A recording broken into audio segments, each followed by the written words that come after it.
바티칸 소식입니다. 레오 14세 교황이 바티칸에서 열린 만남에서 동방정교회 사제와 수도자들에게 공동의 신앙 안에서 함께 성장하자고 초대했습니다. 2월 8일 바티칸의 조경, 건물관리부서 책임자와 직원들을 만난 교황은 바티칸의 질서와 안전을 지켜온 이들의 헌신에 감사를 전했습니다. 혹독한 겨울과 전쟁으로 고통받는 우크라이나를 위해 교황이 연대의 손길을 행동으로 옮겼습니다. 국제 소식입니다. 미국 정부가 쿠바에 600만 달러 규모의 두 번째 인도적 지원을 보내며 이번에도 가톨릭 교회를 통해 주민들에게 직접 전달하겠다고 밝혔습니다. 이슬람 다수 국가인 방글라데시에서 총선을 앞둔 긴장과 불안 속에서도 수만 명의 그리스도인들이 평화를 기도하기 위해 성지에 모였습니다. 멕시코 전역에서 모인 청년 약 7만 명이 1월 31일 과나후아토주 쿠빌레테 언덕 정상에 있는 그리스도 왕 기념비로 순례를 떠났습니다. 미국 소식입니다. 미국 가톨릭의 대표적 복음 선포자 풀턴 제이 쉰 대주교가 곧 시복 절차에 들어가게 됩니다. 교황청은 일리노이주 피오리아 교구의 루이스 틸카 주교에게 쉰 대주교의 시복을 진행해도 된다고 공식 통보했습니다. 미국과 아프리카 가톨릭 교회가 신앙의 유대를 새롭게 확인하는 연대의 미사가 워싱턴 DC에 있는 무염시태 국립대성당에서 봉헌됐습니다. 텍사스주 엘파소에서 이주민을 돌보는 가톨릭 쉼터 어난시에이션 하우스가 주정부의 소송과 국경 봉쇄라는 어려움 속에서도 사명을 이어가고 있습니다. 이 프로그램은 남가주 성바실 한인성당, 성아그네스 한인천주교회, 성요셉 한인천주교회, 성삼 한인천주교회, 대한장의사 제공입니다. 레오 14세 교황이 바티칸에서 열린 만남에서 동방정교회 사제와 수도자들에게 공동의 신앙 안에서 함께 성장하자고 초대했습니다. 교황은 그리스도교 일치 증진을 위한 교황청 부서가 주관한 연수 방문에 참여한 아르메니아, 콥트, 에디오피아, 에리트레아, 말랑카라, 시리아 정교회 대표들을 환영하며 교회의 역사적, 문화적 차이는 공동유산을 이루는 아름다운 모자이크라고 말했습니다. 이어 교황은 그리스도인 일치 기도 주간을 언급하며 성바오로 사도의 말씀, 한 몸, 한 성령을 상기시켰습니다. 바오로 사도가 여러 지역을 순회하며 각 교회의 고유한 전통과 과제를 이해했듯 오늘의 교회도 서로의 차이를 존중하며 하나의 그리스도 몸임을 기억해야 한다고 강조했습니다. 교황은 일치를 위해 필요한 태도로 무장 해제를 제시했습니다. 옳아야 한다는 집착과 판단을 내려놓을 때 마음의 편견이 사라지고 사랑과 협력이 자라난다고 말했습니다. 이는 그리스도 안의 일치를 강화해 세상에 평화를 가져오는 누룩이 된다고 덧붙였습니다. 마지막으로 교황은 감사의 뜻을 전하며 함께 주님의 기도를 바치고 모든 이에게 하느님의 보호와 축복을 청했습니다. 2월 8일 바티칸의 조경, 건물관리부서 책임자와 직원들을 만난 교황은 바티칸의 질서와 안전을 지켜온 이들의 헌신에 감사를 전했습니다. 교황은 최근 마무리된 희년 기간, 이들의 수고로 수백만 명의 순례자들이 성베드로 대성전의 성문을 질서 있고 평화롭게 통과하며 전례와 교황 아련에 참여할 수 있었다고 말했습니다. 또한 교황은 기술, 물류 서비스의 지속적인 개선과 교황과의 만남과 기도를 위해 마련된 공간들을 포함한 바티칸 내 장소 관리의 중요성을 강조했습니다. 이러한 공간의 품위와 구조적 온전함은 신자들의 신심과 교회의 사목적 사명을 돕는 데 그 의미가 있다고 밝혔습니다. 특히 성베드로 대성전은 무엇보다도 관상과 침묵, 영적 경의의 성전으로 보호되어야 하며 그 앞의 광장은 회랑을 통해 모두를 품는 교회의 환대를 보여주는 첫인상이라고 설명했습니다. 교황은 직원들에게 일상의 업무 속에서 이 공간을 찾는 모든 일을 기억하며 기도해달라고 요청하며 신앙과 기도는 우리가 하는 모든 일에 온전한 의미를 부여한다고 말했습니다. 마지막으로 교황은 이들의 수고가 교황의 사도적 사명을 뒷받침하는 조용하지만 소중한 봉사라며 각자의 역할 안에서 한 몸을 이루어 복음을 증언하자고 당부했습니다. 혹독한 겨울과 전쟁으로 고통받는 우크라이나를 위해 교황이 연대의 손길을 행동으로 옮겼습니다. 교황은 지난 2월 4일 일반 아련에서 에너지 기반 시설을 겨냥한 폭격으로 인한 피해를 언급하며 도움을 호소했고, 그 요청은 즉각적인 인도적 지원으로 이어졌습니다. 교황의 뜻에 따라 자선봉사부는 전력 발전기 80대를 실은 트럭 3대를 우크라이나로 보냈습니다.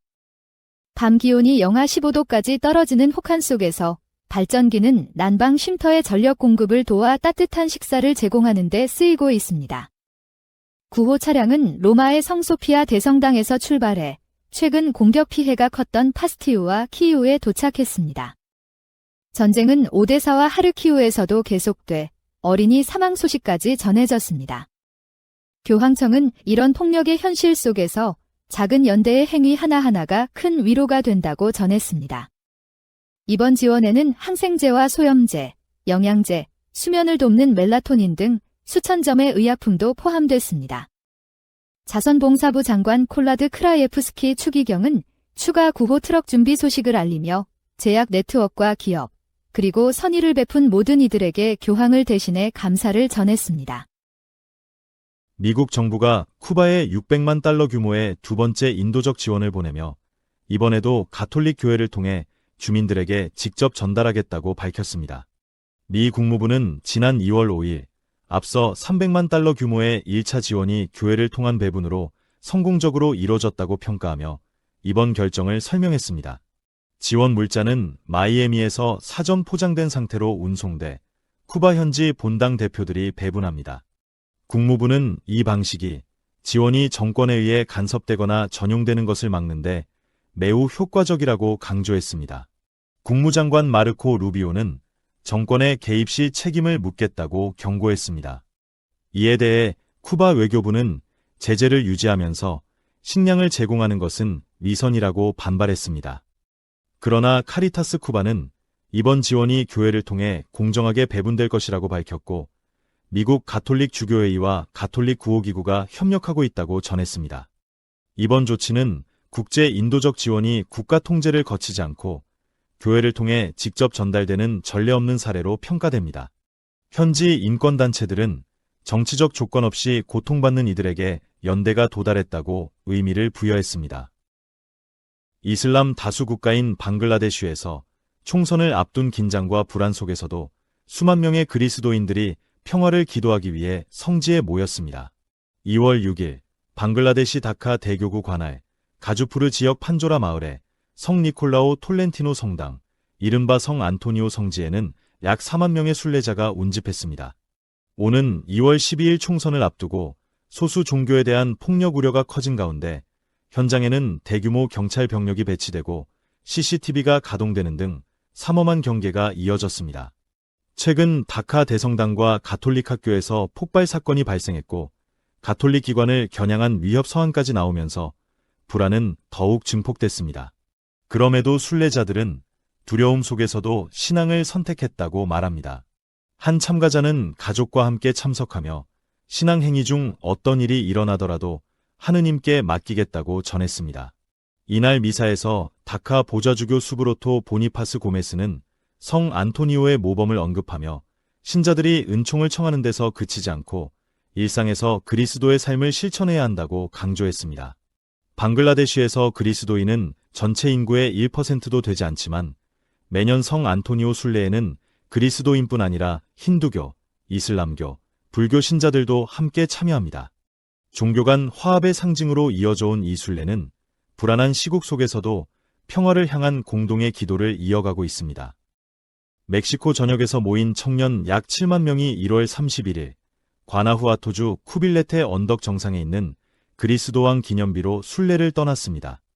최근 수년 사이 최대 규모의 청년 순례로 기록됐습니다. 이 행사는 1974년부터 증언과 희망 운동이 주관해왔으며 그리스도왕 만세를 외치며 신앙을 지킨 멕시코 순교자들을 기념합니다. 특히 올해는 1926년부터 1929년 종교박해 속에 벌어진 크리스테로 전쟁 100주년을 기념하는 의미를 더했습니다. 폐막 미사 후 기자회견에서 셀라야 교구장 빅토르 알레한드로 아길라르 레데스마 주교는 이는 일시적 각성이 아니라 이미 존재해온 현실의 표출이라며 멕시코 청년들이 공동체와 본당 안에서 살아있는 신앙을 실천하고 있다고 강조했습니다. 청년들이 교회를 떠난다는 말은 사실이 아니다라고도 말했습니다. 한편 멕시코 교황대사 요셉 스피테리 대주교는 참가자들에게 각자의 지역으로 돌아가 사회 안에서 희망의 씨앗이 되라고 격려했습니다. 정치적 동원이나 대가 없이 자발적으로 모인 이번 순례는 청년 신앙의 저력을 분명히 보여줬습니다. 미국 가톨릭의 대표적 복음 선포자 풀턴 제이 쉰 대주교가 곧 시복 절차에 들어가게 됩니다. 교황청은 일리노이주 피오리아 교구의 루이스 틸카 주교에게 쉰 대주교의 시복을 진행해도 된다고 공식 통보했습니다. 틸카 주교는 시복식은 풀턴 쉰 대주교가 복자로 선포되는 다음 단계라며 그를 20세기 교회와 세계에서 가장 위대한 복음의 목소리 가운데 한 사람으로 평가했습니다. 쉰 대주교는 성모 마리아와 성체에 대한 깊은 신심을 바탕으로 라디오와 텔레비전, 대중 강연을 통해 수많은 이들을 그리스도와의 만남으로 이끌었습니다. 특히 에미상을 수상한 TV 프로그램 라이프 이스 월스 리빙은 수백만 명에게 신앙과 도덕을 전하며 시대를 앞선 복음 선교의 모델로 남았습니다. 또한 말년에는 선교 사도직을 통해 교회가 모든 이를 위한 공동체임을 일깨웠습니다. 1895년 일리노이주 엘페소에서 태어난 쉰 대주교는 뉴욕 대교구 보좌주교와 로체스터 교구장을 지냈고 1979년 성 후안디에고 축일에 선종했습니다. 시성 절차는 2002년에 시작됐으며 2012년 가경자로 선포되었습니다. 이후 기적 승인과 유해 이전 문제 등 여러 지연을 거쳤지만 마침내 시복을 향한 길이 다시 열렸습니다. 피오리아 교구는 현재 성인 시성부와 함께 시복식의 구체적 일정과 장소를 협의하고 있습니다. 미국과 아프리카 가톨릭 교회가 신앙의 유대를 새롭게 확인하는 연대의 미사가 워싱턴 DC의 무염시태 국립대성당에서 봉헌됐습니다. 이날 강론에서 나이지리아 욜라 교구장 스테판 다미 맘자주교는 미국 교회와 아프리카 교회는 한 몸의 두 패처럼 같은 성령을 호흡한다고 강조했습니다. 아프리카 주교들이 전쟁과 빈곤, 부패, 인간 존엄의 위협에 용기 있게 목소리를 낼 때 그 울림은 미국 교구들에 닿고 미국 주교들이 생명의 존엄과 이주민을 옹호할 때 그 증언은 아프리카 교회를 강화한다고 말했습니다. 미사는 일리노이 록퍼드 교구장 데이비드 제이 멜로이 주교가 주례했으며 마로니트 로스앤젤레스 교구의 엘리아스 자이단 주교 등도 공동 집전했습니다. 앞서 두 주교와 맘자주교는 희망 안의 형제자매 공동 성명을 발표해 양 대륙 교회의 상호 연대와 형제애를 촉구했습니다. 보코하람 폭력으로 큰 상처를 겪은 경험을 나눈 맘자주교는 국제교회의 연대에 감사를 전하며 신앙의 일치는 정치나 경제가 아니라 경청에서 시작된다고 강조했습니다. 미사에서는 아프리카 전통 성가가 울려 퍼졌고 가난한 이들과 인도적 활동가들을 위한 기도가 바쳐졌습니다. 이어 참가자들은 아프리카의 어머니 경당에서 아프리카 성인 호칭 기도로 연대를 마무리했습니다. 텍사스주 엘파소에서 이주민을 돌보는 가톨릭 쉼터 어난시에이션 하우스가 주정부의 소송과 국경 봉쇄라는 어려움 속에서도 사명을 이어가고 있습니다. 공동 설립자이자 사무총장인 루벤 가르시아는 텍사스 법무장관 켄 팩스턴이 쉼터를 폐쇄하려는 시도를 두고 이는 정치적 동기에서 비롯된 압박이라고 말했습니다. 팩스턴 장관은 어난시에이션 하우스가 불법 이민을 돕고 있다며 소송을 제기했지만 가르시아는 인간에게 환대를 베푸는 일은 불법이 아니며 교회와 비영리 단체들이 오랫동안 해온 사명이라고 반박했습니다. 텍사스 가톨릭 주교단과 엘파소 교구장 마크 사이츠 주교는 이번 사안을 종교 자유의 문제로 규정하며 쉼터를 공개적으로 지지하고 있습니다. 이 소송은 현재 텍사스 주 법원에 계류 중이며 재판은 2027년으로 예정돼 있습니다. 한편 트럼프 행정부의 강경한 이민 정책으로 국경을 넘는 이들이 크게 줄어들어 한때 하루 수백 명을 맞이하던 쉼터에는 현재 하루 10명에서 15명만이 찾아오고 있습니다. 그럼에도 어난시에이션 하우스는 여성과 어린이를 위한 카사파파 프란치스코 등과 함께 가장 취약한 이들을 계속 돌보고 있습니다. 가르시아는 이주민은 범죄자가 아니라 하느님의 선물이라며 서로를 환대하라는 신앙의 부르심은 어떤 압박 속에서도 멈출 수 없다고 강조했습니다. 이상으로 2월 2주간 가톨릭 뉴스를 마칩니다. 시청해주셔서 감사합니다.